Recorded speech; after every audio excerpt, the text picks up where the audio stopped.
اللہ ہی اپنے بندوں میں سے جس کے لیے چاہتا ہے روزی فراخ کر دیتا ہے اور جس کے لیے چاہتا ہے تنگ کر دیتا ہے۔ بے شک اللہ ہر چیز سے واقف ہے۔ اور اگر تم ان سے پوچھو کہ آسمان سے پانی کس نے برسایا، پھر اس سے زمین کو اس کے مرنے کے بعد کس نے زندہ کیا، تو کہہ دیں گے کہ اللہ نے۔ کہہ دو کہ اللہ کا شکر ہے، لیکن ان میں اکثر نہیں سمجھتے۔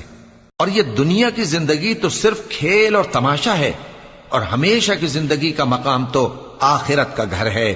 کاش یہ لوگ سمجھتے۔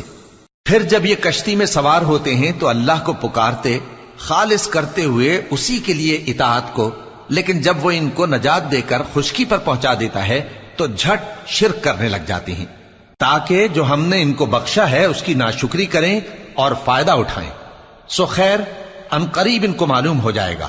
کیا انہوں نے نہیں دیکھا کہ ہم نے حرم کو مقام امن بنایا ہے؟